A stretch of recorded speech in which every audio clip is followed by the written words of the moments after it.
রমজানের প্রস্তুতির জন্য 11টি আমলের কথা আপনাদের শোনাতে চাই। 11টি টিপস দিতে চাই, যে টিপসগুলো আমাদেরকে সহায়তা করবে রমজান মাসকে সুন্দরভাবে কাটানোর জন্য।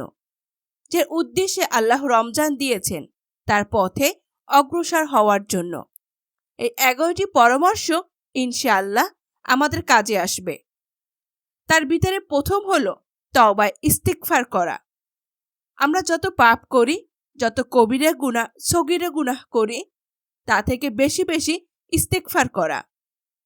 নতুন করে জীবন গড়ার জন্য সংকল্প করতে হবে। নতুন করে রমজান আসছে, আমাদেরকে নতুনভাবে ঘুরে দাঁড়াতে হবে। সেজন্য পিছনের সমস্ত পাপ মুছে ফেলতে হবে ইনশাআল্লাহ। এখন থেকে তদান্ত করে রমজানের জন্য প্রস্তুতি গ্রহণ করবে। এটা হলো রমজানের প্রথম প্রস্তুতি। দ্বিতীয় যে কাজটি করতে হবে তা হলো কোরআনের এবং সুন্নাহ রমজান মাসে যে সমস্ত ফজিলত মর্যাদা করা কথা বলা হয়েছে, যে সমস্ত উপকারিতার কথা বলা হয়েছে, সেগুলো এখন থেকে বেশি বেশি আলোচনা করতে হবে, পড়তে হবে, জানতে হবে এবং কল্পনা করতে হবে। মাথায় বারবার রিমাইন্ড করতে হবে রমজান আসছে। আমাদের জানতে চাওয়ার সুযোগ, সে রমজান আল্লাহকে সবচেয়ে বেশি সন্তুষ্ট করার সর্বোত্তম উপায়। এই রমজান জান্নাতের বিশেষ গেট দিয়ে প্রবেশ এক সুবর্ণ সুযোগ। এই রমজান আমার মাফ চাওয়ার উপায়, মাফ করে নেওয়ার উপায়। এই রমজান আমার জীবনকে পরিবর্তন করার উপায়। কারণ আল্লাহ শয়তানকে এই মাসে বেঁধে রাখেন। আমরা এই সুযোগ আল্লাহর সান্নিধ্য লাভ করতে পারে। তৃতীয়ত যে কাজটি করতে হবে সেটি হলো ক্ষমা এবং সব লাভের জন্য, রমজান মাসে মারফত লাভের জন্য অতিরিক্ত সব আল্লাহর কাছ থেকে সংগ্রহ করার জন্য এখন থেকে মানসিকভাবে দৃঢ় প্রতিজ্ঞা করতে হবে। এটা করতে হবে জীবনের সব রমজান থেকে আলাদা করতে হবে। এখন থেকে যে আমি এই রমজান, জীবনের যত রমজান যেভাবে গেছে, আগের রমজান তার থেকে এই রমজানটা আমি উত্তম রূপে আল্লাহর মনের মতো করে করব ইনশাআল্লাহ।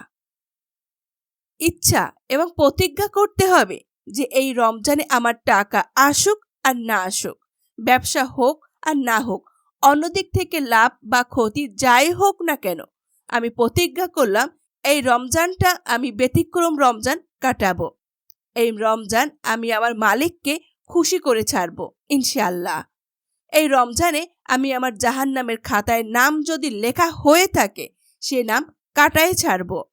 এই রমজানে আমি জান্নাতের খাতায় নাম লেখাই ছাড়ব ইনশাআল্লাহ। 4 নাম্বার যে প্রস্তুতিটা নিতে হবে এই রমজানে, আগে গত বছর বা তার আগের জীবনে কোনো রমজানের রোজা যদি কাজা হয়ে থাকে, এই শাবান মাসের শেষ হতে না হতেই সে রোজাগুলো আগে করতে হবে। কাজা রোজা যদি থাকে সেগুলো রেখে শেষ করতে হবে। অনেক সময় মা বোনদের রোজা কাজা হয়, অসুস্থর কারণে কিংবা বিভিন্ন কারণে রোজা থেকে গেলে সে রোজাগুলোকে কাজা করে নিতে হবে। এটা হলো 4 নাম্বার প্রস্তুতি। 5 নাম্বার আল্লাহ তাআলার সাধারণ ক্ষমা ঘোষণা করেন। রমজান মাসে আল্লাহ রমজান মাসে বহু লোককে ক্ষমা করে দেন। আল্লাহ তাআলা অটোমেটিক সক্রিয়ভাবে সাধারণ ক্ষমা, গুনাহের ক্ষমা করে দেন বহু মানুষকে।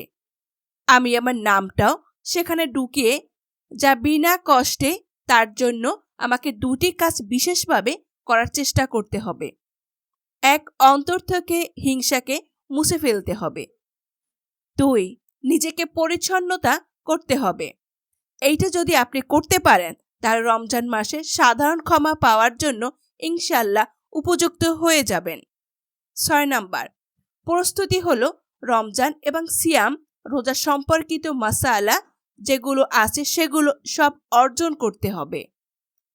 প্রিয় বন্ধুগণ, রমজান মাসে রোজা কিসে ভাঙে, কিসে দুর্বল হয়, কিসে সেটার মান কমে যায়, কিসে তার মান বাড়ে, কিভাবে করা উচিত, সেই সংক্রান্ত জ্ঞান অর্জন করতে হবে ঠিকভাবে।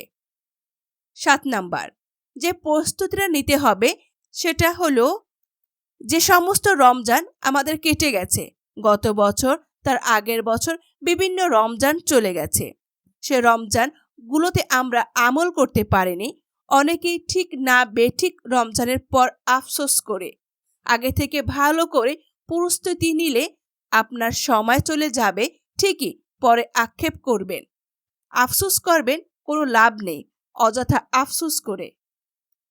বন্ধুগণ, বিগত রমজানগুলোতে আমি কেন নেক আমল করতে পারি নাই? কেন আমার কোরআন কারিম ভালো করে পড়া হয়নি? একবার কেন আমার অর্থ সহকারে কোরআন বুঝে পড়া হয় নাই? কেন আমার প্রচুর পরিমাণ দান সৎকা করা হয় নাই? এই ধরনের গুলো চিহ্নিত করতে হবে, তাহলে ইনশাল্লাহ রমজানটা আপনি সুন্দরভাবে এবং ভালোভাবে কাটাতে পারবেন।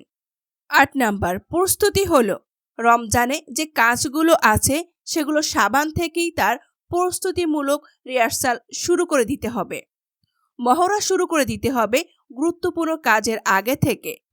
শাবান মাস থেকে কুরআন তিলাওয়াত, নামাজের দান সৎকা এর মহড়া এখন থেকে অভ্যাস করা যায় এবং রমজান করতে সুবিধা হয়।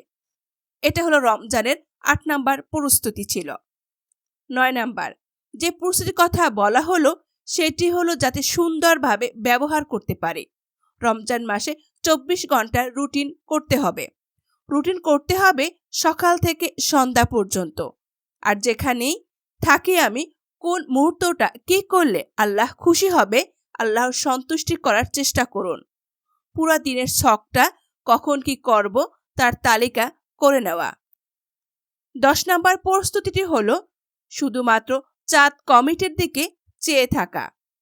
আমরা শাবানের শেষ তারিখে যে রমজানের চাঁদ উঠছে কিনা চাঁদ কমিটির দিকে তাকিয়ে থাকি, মোবাইলের দিকে তাকিয়ে, টেলিভিশনের দিকে, রেডিওতে খবরের দিকে তাকিয়ে চাঁদের কোনো খবর আছে কিনা তা দেখার। তবে রাসূল সাল্লাল্লাহু আলাইহি ওয়াসাল্লাম বলছেন, চাঁদ দেখে রোজা রাখো এবং চাঁদ দেখে রোজা ভাঙ্গো। ১১ নাম্বার, সর্বশেষ সংখ্যার প্রস্তুতি। বিশ্বের মালিকের কাছে দোয়া করা। আমি যতই চেষ্টা করি আমার তৌফিক না হলে কোনো ভালো কাজ করার তৌফিক হবে না। আল্লাহ জানে কত মানুষ ভাগ্যবানদের কাতারে নাম লেখাবে, আল্লাহ কত মানুষকে ক্ষমা প্রাপ্ত করে দেবে, কত মানুষ জান্নাতি হয়ে যাবে।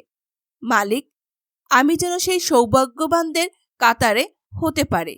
আল্লাহ তুমি এটুকু আমাকে তৌফিক দিও, আমার কাজকে সহজ করে দিও। আমিন।